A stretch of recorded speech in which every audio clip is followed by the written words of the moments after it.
Maulaya salli wa sallim daiman abada ala habibika khairil khalqi kullihim. Mintakan solusinya kepadaku. Jadi kalau sedang punya masalah, bukan bikin status. Gak akan selesai. Sedang eksplorasi minyak, gak keluar-keluar, bikin status. Duh, susah sekali yang ngebornya. Gak akan selesai. Jalan macet, bikin status. Jakarta macet, ya gak akan selesai. Ya, apa yang harus dilakukan kata Allah? Jika Anda beriman kepadaku, yakin denganku, maka wasta'inu. Punya persoalan, minta kepada Allah. Caranya bagaimana? Satu, bisabri. Terima dulu masalah itu, jangan dikeluhkan. Kaidah lain muncul, karena mustahil saya akan titipkan persoalan kalau tidak Anda mampu mengatasinya. Kaidah Quran surah kedua ayat 286, kita hafal ayatnya. La yukallifullahu nafsan illa usaha. Perhatikan kaidahnya. Allah tidak mungkin menguji seorang hamba di luar batas kemampuannya. Jadi kalau kita sedang punya ujian, di rumah kah, pekerjaan kah, kehidupan sosial kah, sebesar apapun ujian itu, kata Allah, memang karena Anda yang sanggup. Kalau nggak sanggup, nggak akan diuji. Di ujian itu berbanding lurus dengan kemampuan. Mustahil seorang hamba diuji di luar batas kemampuannya. Jadi kalau Anda sekarang pun sedang punya masalah sebesar apapun, kata Allah, memang cuma kamu yang sanggup, yang lain tidak. Maka jangan mengeluh. Jangan Anda katakan, ya Allah, why me? Kenapa saya? Kata Allah, why not? Memang kamu yang mampu. Yang lain tidak. Nah, ketika Anda bisa menerima itu dengan sabar, baru datang kalimat kedua. Wassalah. Kemudian datang tunaikan sholat dan mintakan solusi kepadaku lewat sholat. Ya, sedikit ya. Lihat sini. Saya berikan sedikit uraian Al-Quran. Saya boleh menulis sini? Boleh ya? Ibu, maaf, agak jauh. Ibu kelihatan ini? Oh, belum saya tulis. Bagaimana bisa kelihatan? Luar biasa. Cuma di Pertamina, belum ditulis udah kelihatan. Maaf, lihat sini. Wasta'inu. Baik, ya. Saya ingin sedikit sekali. Ini redaksi Quran itu indah sekali diksinya. Wasta'inu. Lihat sini. Kata Allah, jika Anda punya persoalan dalam hidup, maka mintakan solusi. Terima dulu masalahnya dengan sabar, karena kita dipercaya oleh Allah. Gini, cara memahaminya. Allah aja percaya dengan kita. Masa kita nggak percaya diri? Allah yakin dengan kita mampu. Masa kita nggak yakin? Terima dengan sabar. Kemudian wassalah, mintakan solusinya lewat salat. Kata perintahnya dibuka dengan kalimat wasta'inu. Kalau kita ingin rubah kata perintah ini, fi'il amr, ingin dirubah ke dalam bentuk permohonan, minta, maka rubah kalimatnya menjadi nasta'in. Lihat, nasta'in. Baik, wasta'inu, kata Allah, kalian punya persoalan, ayo minta solusi padaku. Terus kita pengen minta, ya Allah, kami ingin minta. Maka dalam bahasa Arab, kalau kita ingin merubah kalimat ini ke dalam bentuk permintaan, kita katakan nasta'in. Saya tanya pada Anda, pernah nggak dalam sholat kita mengucapkan kalimat nasta'in? Ada? Masih ingat? Baik, apa kalimatnya? Iyyaka na'budu wa iyyaka nasta'in. Perhatikan, iyyaka na'budu wa iyyaka nasta'in. Iyyaka na'budu, iyyaka, ya Allah, Engkau perintahkan aku untuk ibadah. Maka sekarang aku ibadah, sholat, hanya kepadamu saja. Kan kata Allah, kamu sholat. Terus kita katakan, iyyaka na'budu. Sekarang kami sholat, ya Allah. Nama lain sholat itu ibadah. Kalau kita ibadah, na'budu. Dari mana tahunya nama lain sholat ibadah? Quran surah ke-20 ayat ke-14.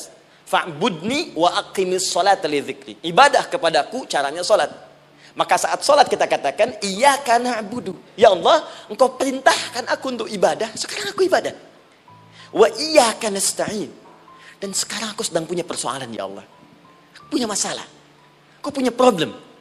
Dan aku yakin hanya Engkau yang pasti akan menyelesaikannya. Ketika Anda mengatakan iyyaka nasta'in, perhatikan hadis qudsinya. Hadisnya qudsi. Ya. Al-Imam Al-Bukhari meriwayatkan, Imam Muslim meriwayatkan, An-Nasa'i meriwayatkan dari sahabat Abu Hurairah radhiyallahu taala anhu. Ada lagi yang dari sahabatnya Anas bin Malik. Perhatikan kalimatnya. Idza qala al-'abdu iyyaka na'budu wa iyyaka nasta'in, jika hambaku dalam salatnya benar membacanya, benar dari awal salatnya sampai dengan kalimat iyyaka na'budu wa iyyaka nasta'in, ya Allah, sekarang aku ibadah kepadamu dan sekarang aku punya persoalan. Aku mohonkan solusinya darimu. Kata Allah, hadza baini wa baina 'abdi.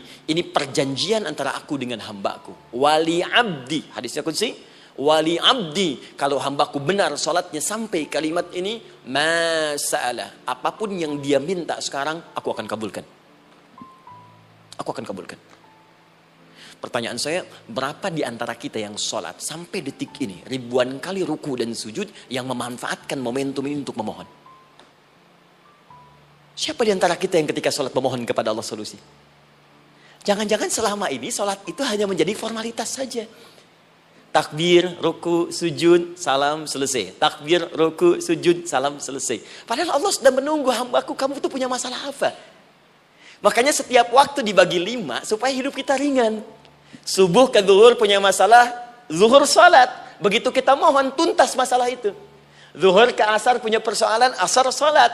Dijawab oleh Allah, tuntas persoalan itu. Karena itu semua nabi dan rasul, bahkan orang soleh, ketika punya persoalan dalam hidupnya, even itu hanya menulis karya ilmiah, maka mereka akan memulai dengan sholat dan minta kepada Allah Subhanahu Wa Taala. Teman-teman kenal Nabi Zakaria? Bagus. Baik, di sana belum tulis, sudah kelihatan. Sini kenal Nabi Zakaria, alhamdulillah. Tapi nggak apa-apa. Saya ke Sukabumi, Pak. Ada yang kenal Fir'aun. Kenal Fir'aun, kenal, bagus. Tapi Sukabumi hubun dunia, suka itu hubun, bumi itu dunia. Baik. Teman-teman, Nabi Zakaria itu diuji oleh Allah. Maaf, belum punya keturunan. Dan semua nabi punya ujian. Jadi jangankan kita, nabi aja yang jelas surganya punya ujian. Ya, Anda pernah sakit, Nabi Ayub sakitnya lebih parah dari kita. Ya, Anda di keluarga belum ada keturunan, Nabi Zakaria pernah lebih daripada kita. Sampai rambutnya memutih, fisiknya sudah letih, dan menurut medis, maaf sekali, istrinya divonis tidak mungkin punya keturunan, monofus dan mandul, mustahil. Secara klinis, gak mungkin. Secara medis, tidak mungkin. Maka Allah tunjukkan satu isyarat yang sangat luar biasa. Jika Anda mendapati situasi, makhluk mengatakan ini mustahil dan sudah angkat tangan, ini tanda pertama dari Allah, langsung tinggalkan pendapat manusia, langsung memohon kepada Allah. Maka turunlah beritanya di Quran surah ketiga Ali Imran ayat 38 sampai 39. Paling kanan sebelah atas di mushaf. Sekarang perhatikan kalimatnya, saya mau sambungkan dengan Al-Fatihah tadi. Hunalika da'a Zakaria rabbah. Di mihrabnya Nabi Zakaria salat bermohon kepada Allah. Qala rabbi habli min ladunka dzurriyyatan thayyibah. Kemudian ia berdoa, Rabbi habli, ya Allah yang maha memberi tanpa batas.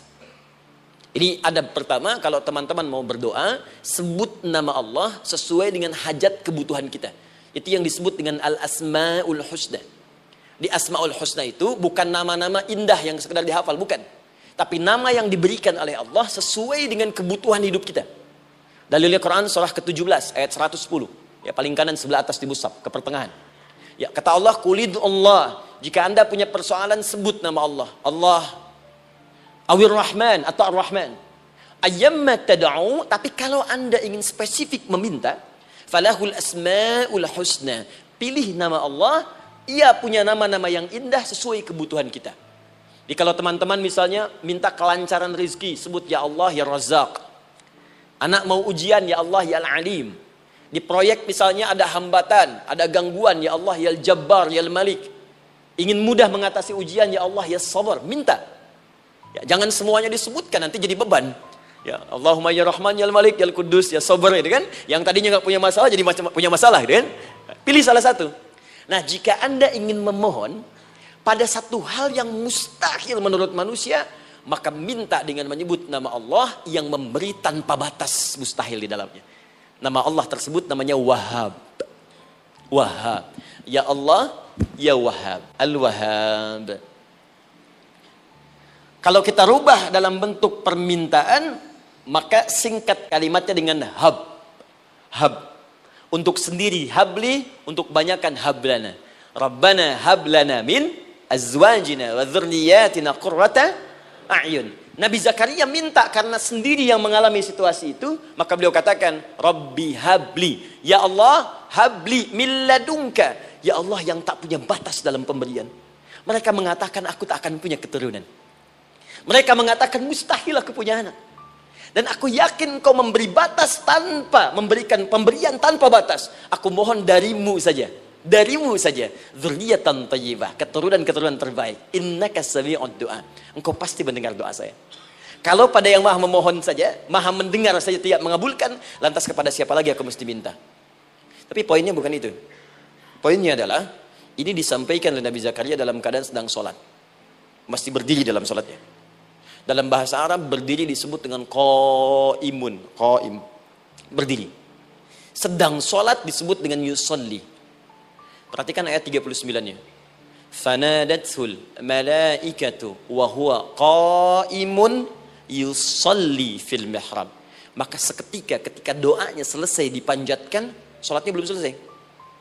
Doanya selesai dipanjatkan, seketika datang malaikat menyampaikan, kamu dapat kabar gembira, Anda akan punya anak, bahkan namanya langsung diberikan oleh Allah, Yahya, artinya hidup. Yang mustahil menurut manusia, lahir dari rahim seorang perempuan yang divonis monopos dan mandul, kata Allah, bagiku yang gak ada yang mustahil. Jadi dan hidup dia. Kapan itu terjadi? Masih sholat dan belum selesai dalam sholatnya, dalam keadaan berdiri. Sekarang saya tanya Anda, kita membaca iyyaka na'budu wa iyyaka nasta'in dalam keadaan ruku atau sujud? Sujud, berdiri. Berdiri teman-teman. Betul kan? Dalam keadaan berdiri saat baca Al-Fatihah. Iyyaka na'budu wa saat kita mengatakan wa iyyaka nasta'in, Allah balik bertanya, apa yang kamu butuhkan? Nabi Zakaria itu sholat dulu baru minta. Kita umat Nabi Muhammad karena keutamaan nabinya, sebelum sholat dah ditunggu. Butuh apa? Mau minta apa? Karena itu saya ingin katakan, ayo manfaatkan momentum sholat ini. Jangan sekedar kita kemudian tunaikan formalitas, tapi kita tidak mendapatkan keuntungannya. Ayo, semuanya. Dari mulai takbir sudah ada doa. Ruku ada doa. Bahkan sujud kita bisa perbanyak dalam bahasa hati kita untuk memohon kepada Allah Subhanahu Wa Taala. Jelas sampai di sini? Baik. Mudah-mudahan insya Allah doa kita dikabulkan oleh Allah Subhanahu Wa Taala. Ini baru mukaddimah, kita belum mulai. Ini pengantar. Tema kita hari ini tentang Al-Quran. Dan mudah-mudahan kita diberikan insya Allah kelancaran untuk bahasan kita. Dan topik ini insya Allah akan memberikan banyak manfaat dari apa yang kita kerjakan dalam keseharian kita. Saya mohon izin untuk melambatkan bacaan karena tadi hanya mengantarkan saja. Teman-teman, kenapa mesti Al-Quran? Apa esensi Al-Quran? Dan kenapa Al-Quran diwahyukan pada Nabi Muhammad SAW? Apakah khusus untuk sekedar dibaca? Atau ada satu nilai yang sangat penting yang justru itu mengandung nilai mukjizat yang paling dalam dari Al-Quran? Yuk kita mulai dengan Al-Quran surah kedua Al-Baqarah ayat ke-38, paling kanan sebelah atas. Disambungkan dengan Quran surah kedua ayat 185, paling kiri pertengahan di mushaf. Quran surah kedua ayat 38 dengan Quran surah kedua ayat 185. Saya mulai dari kisah Nabi Adam, saya pelan-pelan. Nabi Adam saat diciptakan oleh Allah, kemudian diberikan informasi bahwa beliau akan bertugas di bumi, beraktivitas di bumi. Disampaikan di Quran surah kedua ayat 30, paling kiri sebelah atas. Wa idh qala rabbuka lil malaikati inni ja'ilun fil ardi khalifah. Kata Allah, dan pelajari, ingat ketika kami menyampaikan pada para malaikat, kami akan menugaskan satu makhluk, manusia namanya Adam, di bumi tugasnya. Untuk menjalani hidup di bumi.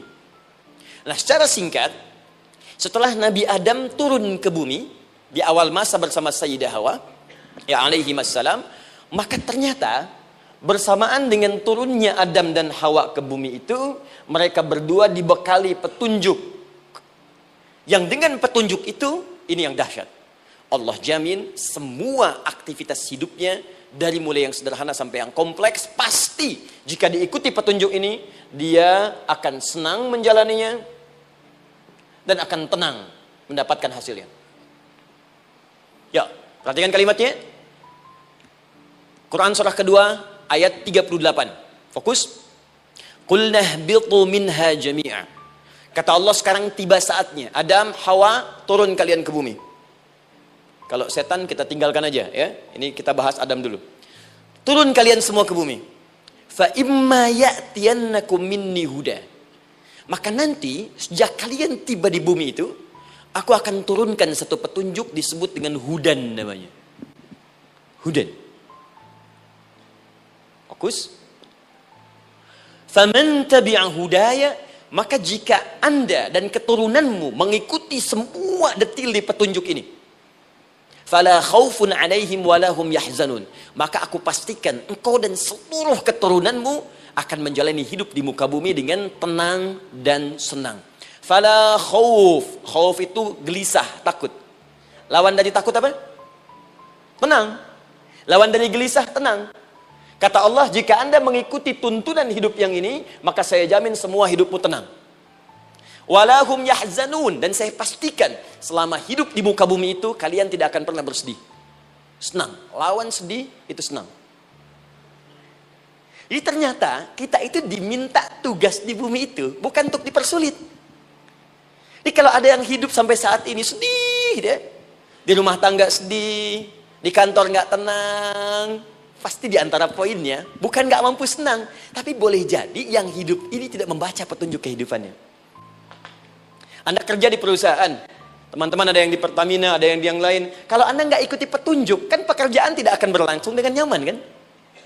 Kalau Anda nggak ikuti aturannya, bagaimana bisa mengerjakan petunjuk itu dengan nyaman? Maka apalagi hidup yang kompleks, kata Allah, sejak Adam saya turunkan, sudah ada petunjuk kehidupan, saya namakan dengan hudan. Anda ikuti petunjuk ini, maka langsung jaminan dari Allah, semua yang Anda jalani dalam hidup, pasti saya jamin senang dan tenang.